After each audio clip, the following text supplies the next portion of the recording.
Hell's Half-Acre had a name for her. She gave them one and returned death. Hell's Half-Acre was a place that most people avoided.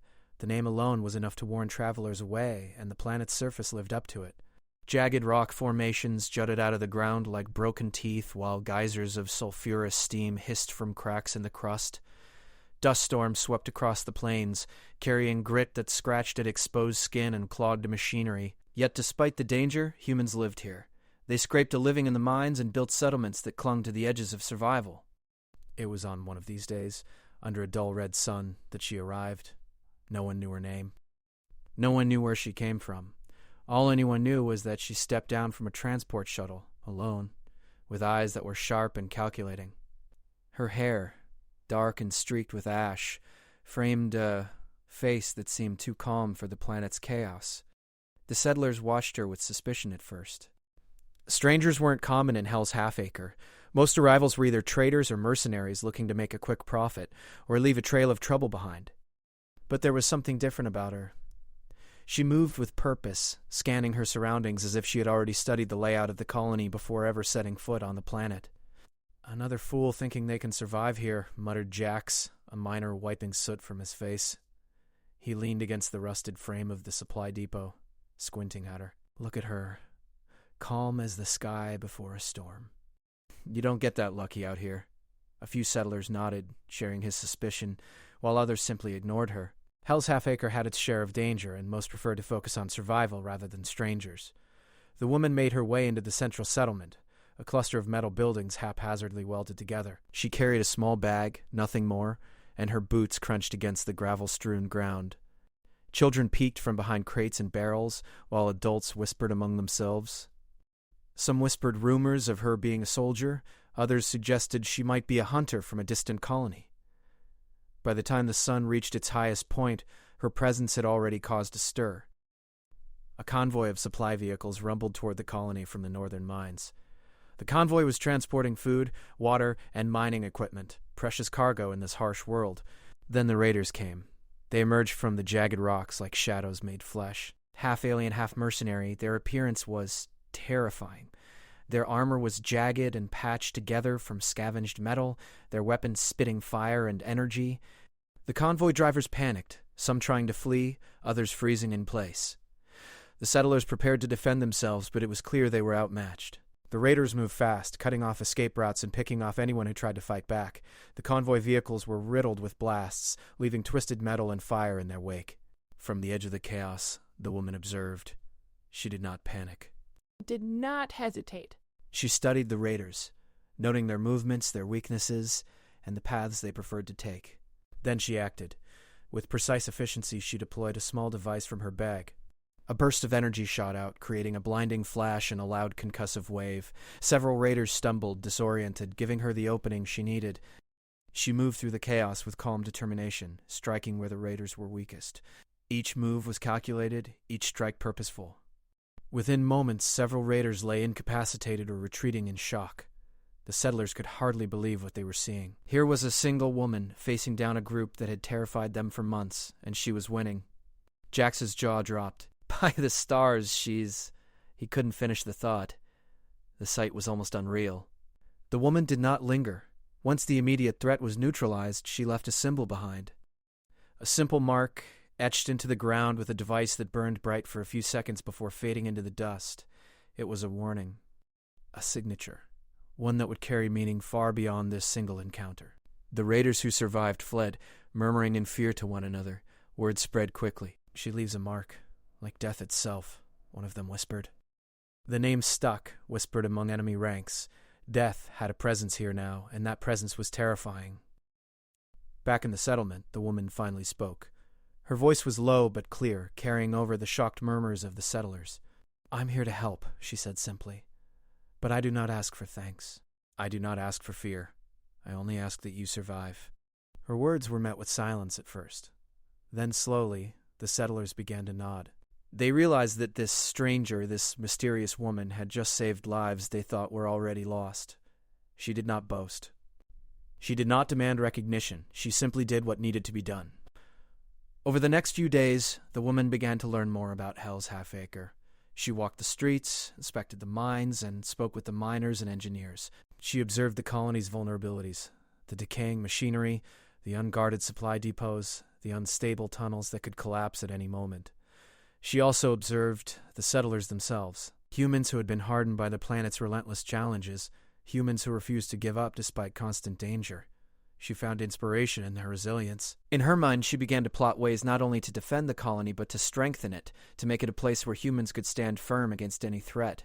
It was during one of these days that the raiders returned, larger and angrier. They had regrouped, and their approach was more calculated this time. The settlers panicked, some trying to hide, others attempting to fight with whatever weapons they had. The woman acted swiftly. She guided the settlers into defensive positions, showing them how to use the terrain to their advantage. She set traps, laid ambushes, and coordinated attacks.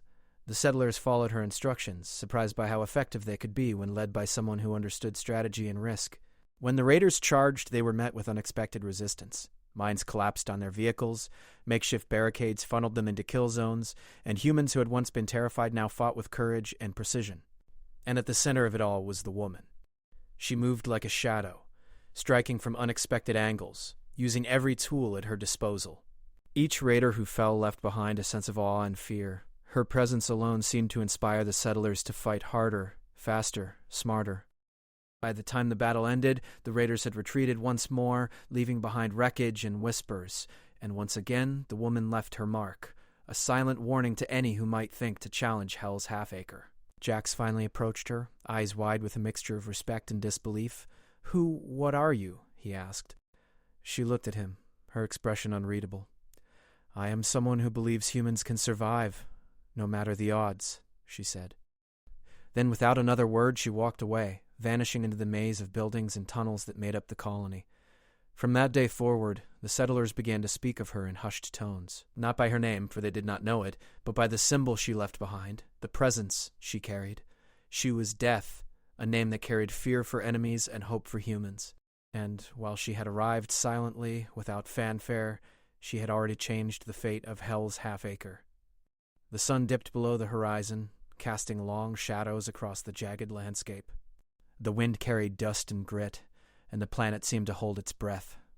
Somewhere in the settlement, the woman prepared for what was next. She had seen the threat, understood its scale, and knew that this was only the beginning. But for now, the humans of Hell's Half-Acre had a protector, a strategist, a force they could rely on. And as the first stars appeared in the dark sky, they felt something they had not felt in a long time: hope. Because even in Hell, even in the harshest corners of the universe, humans could survive. And with someone like her among them, perhaps even thrive. Hell's Half-Acre had barely caught its breath after the last raid. The settlers had patched wounds, repaired machinery, and mourned the lives lost. But the woman, known only to them as Death, knew that this pause would not last. The alien raiders were clever. They were organized, and they had noticed the threat she posed. For several days she observed quietly from the outskirts of the settlement. She watched the miners work, noting which tunnels were unstable and which equipment could be repurposed as a weapon. She walked past the scattered homes of settlers, listening to whispered conversations, learning who was brave, who was afraid, and who could follow orders without hesitation. Humans had one advantage: ingenuity. The woman understood this better than anyone. While the aliens relied on brute force and advanced weaponry, humans had creativity, unpredictability, and courage, born from survival in harsh environments. If the raiders came again, and she was certain they would, Hell's Half-Acre would fight smarter, not just harder. The first sign of trouble came quietly. Drones, small and silent, buzzed near the perimeter of the colony. At first, the settlers ignored them, assuming they were wildlife or random debris carried by the wind. But the woman noticed patterns. The drones were scanning, mapping, analyzing. They were the vanguard of something much larger. "Not just raiders," she said one evening, her voice calm but firm. "They're sending scouts. They're learning about us. If we wait until they strike, it will be too late." The settlers were uneasy. Most had only survived through luck or simple defense. Now the woman asked them to plan, strategize, and train for a fight that might be bigger than anything they had faced. Some resisted. "We're miners, not soldiers," one man protested. "Why should we risk our lives for someone else's war?" The woman looked at him steadily. "Because this is your home. And if you do not defend it, no one else will." Her words were enough to sway many. Over the next days, she transformed the settlement. Barricades were reinforced with salvaged metal and rock. Watchtowers were built along the colony's perimeter, staffed by settlers trained to spot enemies early. Mines that were abandoned or unsafe were converted into trap tunnels, narrow passages designed to funnel attackers into kill zones. It was not just about defense. The woman taught humans to be unpredictable. She drilled them in ambush tactics, in using the environment as a weapon, and in coordinating attacks without needing complicated technology. Improvisation became a skill every settler had to master, and then the aliens struck. This time, it was not a small raiding party. It was a full assault, a squadron of armored fighters supported by advanced drones and alien beasts bred for war. They descended on Hell's Half-Acre with precision and force, expecting an easy victory. The settlers were ready. As the first alien crafts landed, the woman coordinated the defense. Humans in the barricades fired makeshift weapons, guided by her strategic instructions. Mines were detonated in calculated zones, sending explosions into the advancing forces. The alien beasts, accustomed to charging forward recklessly, were funneled into narrow passages where humans could attack from above. Despite their advanced technology, the aliens were caught off guard. One by one, their machines failed, trapped, or destroyed by human ingenuity. Every move had been anticipated, every weakness exploited. The settlers, once timid and fearful, moved with a confidence that stunned their enemies. At the heart of the battle, the woman moved like a shadow. She struck from unexpected angles, disabling key alien equipment, sabotaging communication devices, and leading small strike teams to critical points in the battlefield. Her calmness in the chaos inspired the humans, reminding them that even the fiercest enemy could be defeated with planning and courage. But the battle was not without cost. Several settlers fell. Explosions tore through barricades, and alien weapons claimed lives despite the humans' best efforts. The woman fought with relentless focus, her mind calculating every action, every possibility. She never hesitated, even when a raider came within inches of her. "Hold your ground!" she shouted, rallying a group of miners trapped behind debris. "This is where you make your stand!" The miners, emboldened by her presence, fought with renewed determination. They threw rocks, triggered traps, and used makeshift flamethrowers scavenged from old mining equipment. The aliens, trained for battle but not for this kind of unpredictable resistance, began to falter. By midday, the tide had turned. The alien squad that had entered Hell's Half-Acre in confidence now scrambled to regroup. Their leader, a towering figure with a biomechanical arm, realized too late that humans had learned to fight as a unit, with strategy, intelligence, and courage. The woman saw the opening she needed. She led a small team through a concealed tunnel, emerging behind the alien forces. From this position, they struck decisively, disabling the alien leader's control systems and scattering the remaining forces. Within hours, the attackers were either destroyed, captured, or fleeing back to the wastelands. The aftermath was chaotic, but hopeful. The settlement had suffered damage, but it had survived. The humans who had once been afraid now understood their own strength. They had faced a threat that seemed unstoppable and emerged victorious. Jax, who had been watching from the perimeter, approached the woman, awe in his eyes. "I don't understand," he said. How did we win?" She looked at him, her expression unreadable. "You did. I just showed you how." Her words carried the lesson. Humans had the power to survive, to fight, and to adapt. Technology and brute force were tools, but courage, ingenuity, and unity were the true weapons. Even as the settlers repaired their home, the woman remained vigilant. She knew this victory was only temporary. The aliens would return, larger and smarter. They would study the tactics, learn the weaknesses, and strike again. But she was ready, and she would make sure the humans of Hell's Half-Acre were ready too.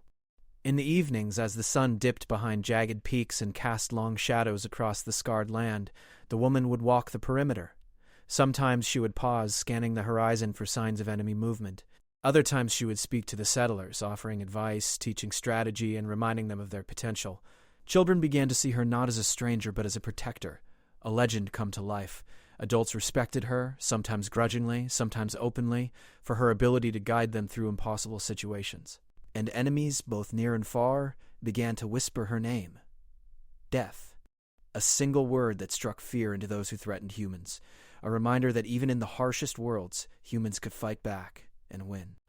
By the time the dust settled completely, the colony had changed. Humans who had been disorganized, fearful, and reactive now moved with purpose, training each day to become stronger, faster, smarter. Barricades were reinforced, traps were tested, and communication networks were improved. The settlers were no longer just survivors. They were warriors in their own right. The woman knew that the real test was yet to come. She could see it in the alien drones that still patrolled the skies, in the distant signals picked up by scavenged sensors. The next attack would be bigger, the stakes would be higher, and the cost might be even greater. But she also knew this. Humans were not helpless. They were not prey. They were adaptable, clever, and capable of extraordinary courage when pushed to the brink. Hell's Half-Acre would no longer be just a place to survive. It would be a fortress, a symbol, and a warning. And she would ensure that any who threatened it remembered her name, Death. As the first stars appeared in the darkening sky, the woman stood atop a ridge overlooking the settlement. Her eyes scanned the horizon, calculating, planning, anticipating. Somewhere beyond the jagged rocks, enemies lurked. But she was ready. The humans were ready. And Hell's Half-Acre would not fall, not while she drew breath, and not while humans refused to surrender. The battle had been won. But the war was far from over. Hell's Half-Acre had grown stronger since the last attack. Barricades were reinforced, traps were perfected, and every human knew their role in defending the colony. But the woman, the one they called Death, knew that defense alone would not secure their future. The alien raiders would not stop. If they wanted peace, they had to strike at the heart of the threat. The alien faction's command hub was deep beneath the surface of the planet, hidden in a network of tunnels and caverns that even their scouts rarely ventured into. It was there that the aliens coordinated attacks, repaired war machines, and planned expansion across the sector. Destroying it would cripple their operations and give Hell's Half-Acre a chance to thrive. The woman gathered a strike team, miners, engineers, and ex-soldiers. Each had skills that would be vital for the mission. Some could navigate tunnels blindfolded, others could dismantle traps, and a few could handle advanced weapons. She chose them carefully, knowing that one mistake could cost lives. "Listen," she said, standing in the dim light of the settlement's main hall. "This is not a raid. This is a war. We are going to their home, into their strongest defenses. You will face danger you cannot imagine. But if we succeed, Hell's Half-Acre will survive." The team nodded, their faces tight with resolve. Fear was present, but it did not dominate them. They had seen what humans could accomplish under her guidance. Now, they were ready to take the fight to the enemy. They traveled under cover of night, moving through jagged rocks and dusty valleys, avoiding the patrols that still wandered the outskirts of the colony. When they reached the entrance to the tunnels, the woman paused. The air was thick, heavy with the smell of sulfur and machinery. Darkness stretched endlessly before them. "These tunnels are alive," she said. "Listen carefully. Move slowly. Any sudden noise, and they'll know we're coming." The team followed, each step measured and quiet. The tunnels twisted and turned, narrowing at points where only one person could pass at a time. The walls were lined with strange alien markings, glowing faintly in colors that the humans had never seen. Occasionally small alien drones scuttled along the ceiling or floor, but the woman's team managed to avoid them through careful observation and timing. Hours passed as they descended deeper into the planet. The further they went, the more hostile the environment became.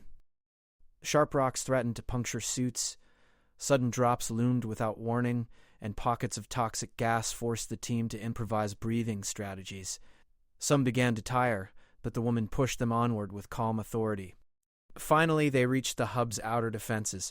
Massive walls of alien alloy rose from the cavern floor, guarded by automated turrets and sensors. It was unlike anything the humans had seen before, a fortress built in darkness and designed for war. "Stay close," the woman whispered. "We go in 2 groups. Team A disables the external defenses. Team B follows me to the main control center." The plan was risky, but every step had been calculated. Team A worked with precision, using mining explosives and improvised devices to take out the turrets without triggering alarms. Team B, led by the woman, slipped into the shadows, moving through maintenance corridors that were narrow and dimly lit. Inside the hub, the alien technology was overwhelming. Machines hummed with energy, sending pulses of light across the walls. Alien operators monitored screens, unaware of the humans moving beneath them. The woman studied their layout, memorizing patterns and planning the quickest route to the command center. Suddenly, a warning signal flashed. A patrol drone had detected movement in the tunnels. The team froze. For a moment, it seemed as if the entire mission would fail. But the woman acted quickly. She used a small device to jam the drone's sensors, sending it into confusion. The humans slipped past, silent and unnoticed. Reaching the heart of the hub, they encountered alien guards. Unlike the raiders on the surface, these were elite fighters, genetically enhanced and armed with advanced energy weapons. The team hesitated for only a moment. Then, under the woman's precise direction, they struck. The battle was intense. Energy blasts lit up the cavern, echoing off the walls. Humans moved with surprising speed, using the environment to their advantage. Narrow passages funneled the aliens into positions where they could be ambushed. Explosives and improvised weapons disabled critical machinery. And at the center of it all was the woman, moving with calm efficiency, striking where the enemy was weakest. Several team members were injured. Sparks flew as machinery exploded nearby, sending showers of debris. Yet the humans fought on, their courage and ingenuity keeping them alive. Finally, they reached the command center. The alien leader sat at a central console, flanked by guards. The woman assessed the situation quickly. There was no room for hesitation. She signaled her team, and they moved in perfect synchrony. In a swift, calculated strike, the woman disabled the leader's defenses and incapacitated the guards. She accessed the central console, leaving a message in alien code that the faction would recognize, a warning that humans were no longer prey. Then, with precise efficiency, she destroyed the command systems, sending a pulse that disabled the hub's entire operations. The explosion that followed was controlled but devastating. The hub shuddered as machinery failed, lights flickered, and energy fields collapsed. The humans retreated just in time, slipping back through the tunnels before the structure became completely unstable. Outside, the team emerged into the dim light of the planet's surface. The hub lay in ruins beneath the ground, silent except for the occasional hum of remaining machinery. The humans were battered, exhausted, but alive. They had struck at the heart of the alien operations and survived. Jax, who had accompanied the woman throughout the mission, looked at her with awe. "We did it. We actually did it," he said. The woman nodded, though her face remained calm. "This is only the beginning," she said. "They will come back. And when they do, they will be stronger. We must be ready." The humans returned to Hell's Half-Acre, bringing news of their success and the damage inflicted on the aliens. The settlers celebrated cautiously, knowing that the victory had come at great risk. But the morale boost was undeniable. They had seen that humans could strike decisively, even against enemies far more advanced and powerful. Over the following days, the woman helped the settlers consolidate their gains. They repaired defenses, trained new recruits, and improved communication networks. Her focus was always on preparation, on ensuring that humans could survive and thrive against any threat. Even in quiet moments, she remained vigilant. She studied the horizon, monitored alien movements, and planned for the future. The humans of Hell's Half-Acre had learned to fight as one, and with her guidance they would continue to evolve. Children began to speak of her as a legend, adults respected her as a leader, and even distant enemies whispered her name with fear. Death. It had become more than a symbol, it was a force. And as the stars shone over Hell's Half-Acre, the woman knew the next challenge was coming. The alien faction would retaliate, and the humans would face dangers that tested every skill, every ounce of courage they possessed. But for now, they had struck a decisive blow. They had proven that humans could fight intelligently, courageously, and as a unified force. And the woman Death remained at their side, a shadow in the darkness, ready to guide them through whatever horrors lay ahead, because in the heart of Hell, humans had found their strength, and with that strength, they would not be defeated. Hell's Half-Acre had grown stronger than ever, but the calm was deceptive. The alien faction had not forgotten the destruction of their command hub. They had retreated to regroup, but now they were returning. Not with scouts, not with raiders, but with a full fleet of war machines and genetically enhanced soldiers. This time, the humans of Hell's Half-Acre faced their greatest threat yet. The woman Death stood on the ridge overlooking the settlement as the first alien ships appeared on the horizon. Their silhouettes were massive, far larger than anything the settlers had seen before. Energy weapons glowed ominously, and armored beasts moved alongside the machines like living tanks. "Everyone, get ready!" she shouted.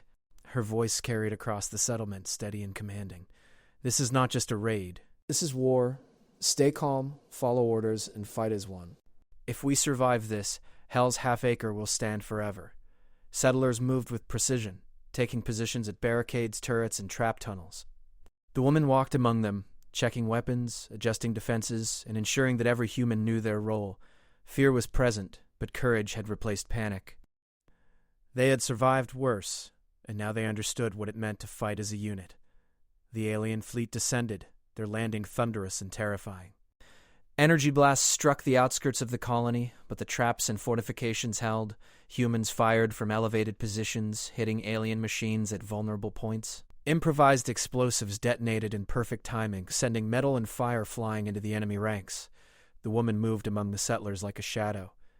She directed the battle, identifying weak points and coordinating attacks. Small teams flanked the enemy, miners used tunnel entrances as ambush points, and engineers sabotaged alien machinery whenever they could. Despite the humans' efforts, the battle was brutal. Alien beasts charged through barricades, and some settlers were injured or trapped under debris. Sparks flew, explosions shook the ground, and the roar of weapons filled the air.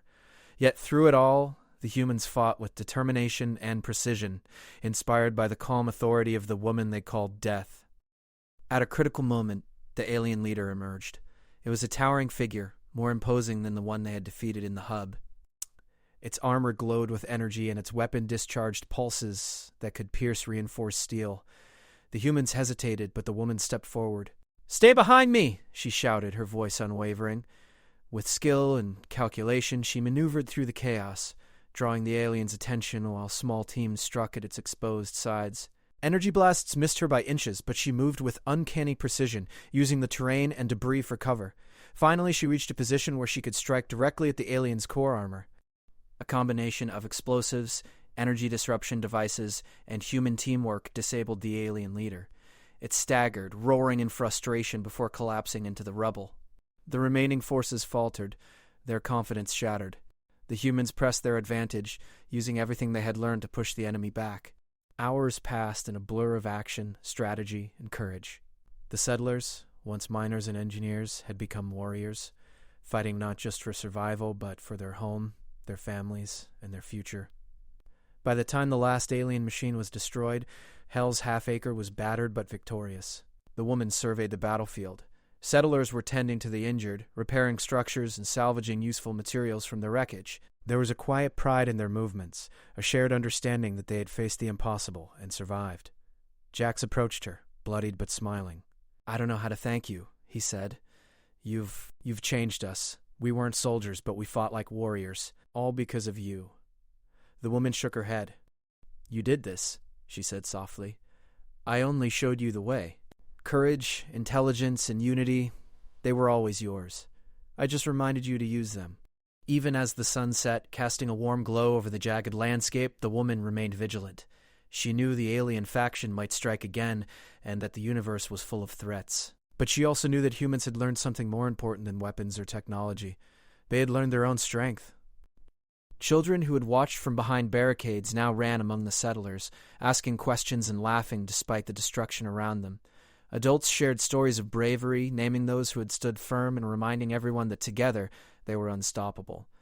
In the days that followed, the settlement rebuilt quickly. Humans who had once doubted themselves now trained new recruits, improved defenses, and reinforced the lessons learned under the woman's guidance. Hell's Half-Acre was no longer just a place to survive. It was a fortress, a symbol of human resilience. The woman did not seek recognition. She moved quietly among the people, offering advice and preparing them for the future. Her presence was enough to inspire confidence and determination. The name Death had become legend, whispered by enemies and spoken with reverence by those she protected. One evening, as the sky darkened and stars began to twinkle over the settlement, the woman stood alone on a ridge, looking out at the horizon. The battles had been won, but she knew that the universe would continue to test humans in ways they could not yet imagine. She was ready to guide them, but they were no longer dependent on her alone. Humans had become more than survivors.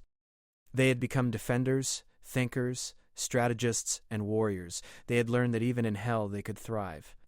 A group of settlers approached, bringing news of new recruits and repaired defenses. The woman listened, offering guidance and encouragement.